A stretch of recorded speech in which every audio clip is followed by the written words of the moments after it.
Hey guys, this is something very different than what I normally do. So let me know if you like it, okay? Sorry for some sounds here. So this is Meditations by Marcus Aurelius. Marcus Aurelius was an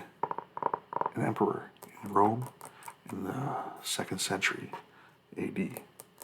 or AC, whatever you want to call it. And he was very interested in philosophy. And he wrote these 12 books. And the collection of the 12 books is called Meditations. Originally, he wrote them for himself. He never intended them to be published. But then somebody found them and translated them, and now we have them. So, always very interested in reading things like this. So, if you guys like this concept and you want to see more, let me know. Or if it's a stinker, you want me to go back to just my tapping on stuff, let me know. That's okay. I'm cool either way. So, there we go. I'm going to start from just book one, okay? From my grandfather Verus, I learned good morals and the government of my temper. From the reputation and remembrance of my father, modesty and a manly character. From my mother, piety and beneficence, and abstinence not only from evil deeds, but even from evil thoughts, and further, simplicity in my way of living, far removed from the habits of the rich. From my great-grandfather, not to have frequented public schools, and to have had good teachers at home, and to know that on such things a man should spend liberally. From my governor, to be neither of the green nor of the blue party at the games of the circus, nor a partisan either of the Primaris or the Scutarius. I'm going to get a couple of these wrong.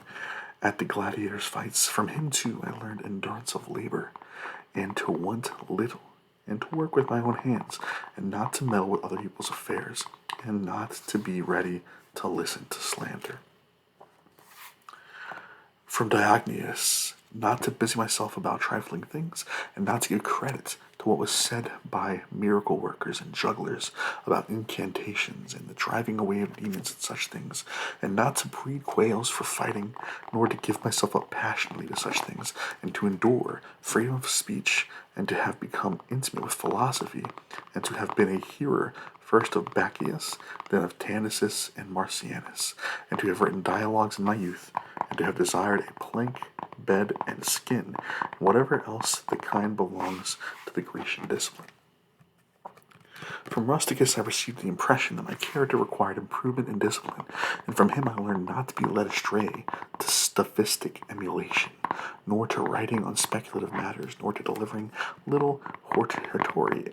orations, nor to showing myself off as a man who practices much discipline, or does benevolent acts in order to make a display, and to abstain from rhetoric and poetry and fine writing, and not to walk about in the house of my outdoor dress, nor to do other things of the kind, and to rewrite my letters with simplicity,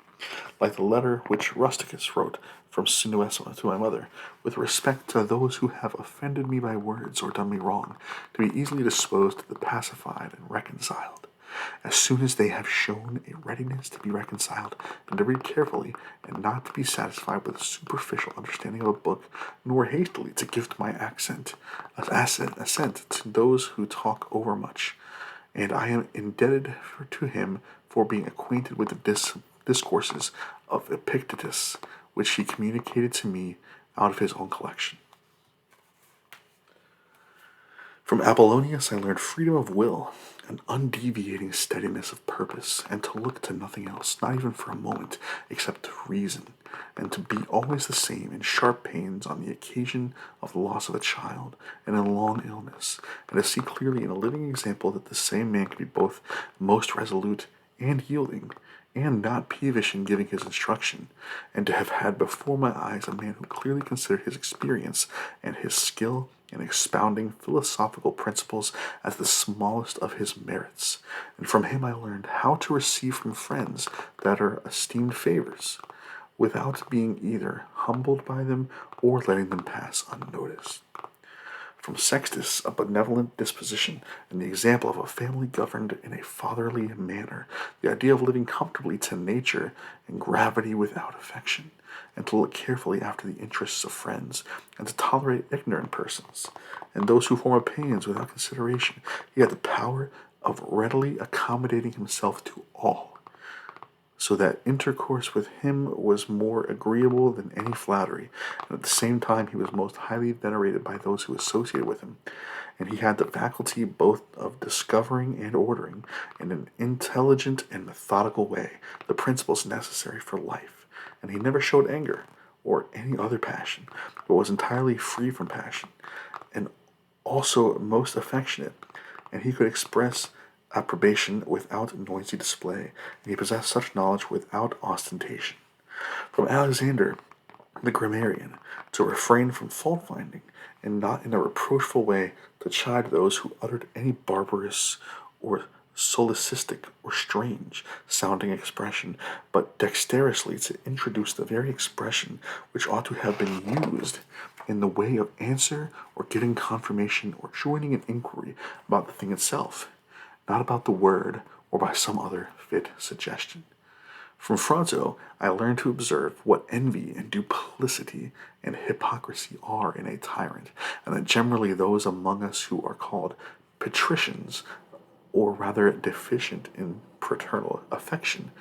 From Alexander the Platonist, I not frequently nor without necessity to say to anyone, or to write in a letter, that I have no leisure, nor continually to excuse the neglect of duties required by our relation to those with whom we live, by alleging urgent occupations.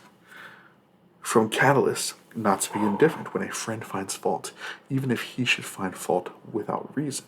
but to try to restore him to his usual disposition, and to be ready to speak well of teachers, as it is deported from Domitius and Athenodotus, and to love my children truly. From my brother Severus, to love my kin, and to love truth, and to love justice, and through him I learned to know Teresia, Helvidius, Cato, Dion, Brutus, and from him I received the idea of a polity in which there is the same law for all, a polity administered with regard to equal rights and equal freedom of speech, and the idea of a kingly government which respects most of all the freedom of the governed. I learned from him also consistency and undeviating steadiness in my regard for philosophy, and a disposition to do good, and to give to others readily, and to cherish good hopes, and to believe that I am loved by my friends. And in him I observed no concealment of his opinions with respect to those who he condemned, and that his friends had no need to conjecture that he wished or did not wish, but it was quite plain. From Maximus I learned self-government, and not to be led aside by anything, and cheerfulness in all circumstances, as well as in illness, and just an admixture in the moral character of sweetness and dignity, and to do what was set before me without complaining.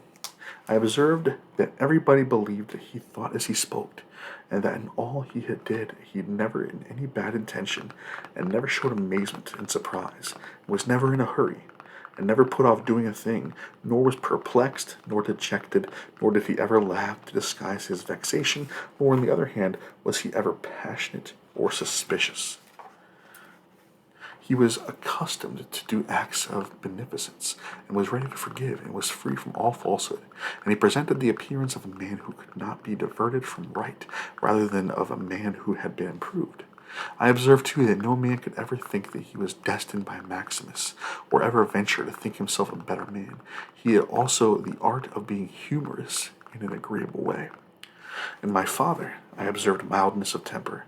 an unchangeable resolution in the things which had determined after due deliberation, and no vainglory in those things which men call honors, and a love of labor and perseverance, and a readiness to listen to those who had anything to propose for the common good, an undeviating firmness in giving to every man according to his deserts, and a knowledge derived from the experience of the occasions for vigorous action and for remission. And I observed that he had overcome all passion for boys, and he considered himself no more than any other citizen, and he released from his friends from all obligation to sup with him or to attend him of necessity when he went abroad. To those who had failed to accompany him by reason of urgent circumstances, always found him the same. I observed too his habit of careful inquiry into all matters of deliberation, and his persistency that he never stopped his investigation through being satisfied with appearances which first present themselves, and that his disposition was to keep his friends, and to not be soon tired of them, nor yet to be extravagant in his affection, and to be satisfied on them on all occasions, and cheerful, and to foresee things a long way off, and to provide for the smallest without display, and to check immediately popular applause and all flattery, and to be ever watchful over the things which were necessary for the administration of the empire, and to be a good manager of the expenditure, and patiently to endure the blame which he got for such conduct. And he was neither superstitious with respect to the gods, nor did he court men by gifts, or by trying to please them, or by flattering the populace. But he showed sobriety in all things and firmness, and never any mean thoughts or actions, nor love of novelty. And the things which conduce in any way to the commodity of life, in which fortune gives the abundant supply, he used without arrogance and without accusing himself, so that when he had them, he enjoyed them without affection, and when he had them not, he did not want them. No one could ever say of him that he was either a sophist or a homebred flippant slave or a pedant, but everyone acknowledged him to be a man ripe, perfect, above flattery, able to manage his own and other men's affairs. Besides this, he honored those who were true philosophers, and he did not reproach those who pretended to be philosophers, nor yet was he easily led by them. He was also easy in conversation, and he made himself agreeable without any offensive affection. He took a reasonable care of his body's health, not as one who was greatly attached to life, nor out of regard to personal appearance, nor yet in a careless way, but so that, through his own attention, he very seldom stood in need of the physician's art, or of medicine or external applications. He was most ready to give way without envy to those who possessed any particular faculty, such as that of eloquence, or knowledge of the law of morals, or of anything else, and he gave them his help, that each might enjoy reputation according to his deserts, and he always acted conformably to the institutions of his country, without showing affection of doing so. Further, he was not fond of change nor unsteady, but he loved to stay in the same places, and to employ himself about the same things. And after his paroxysms of headache, he came immediately fresh and vigorous to his unusual occupations. His secrets were not but very few and very rare, and those about public matters he showed prudence and economy in the exhibition of public spectacles and the construction of public buildings, his donations to the people, and in such things, for he was a man who looked to do what ought to be done, not to the reputation which is got by a man's acts. Okay, that's where I'm going to stop. So, if you guys want me to continue, I could probably do like a series and blow through this whole book. But yeah, you guys let me know.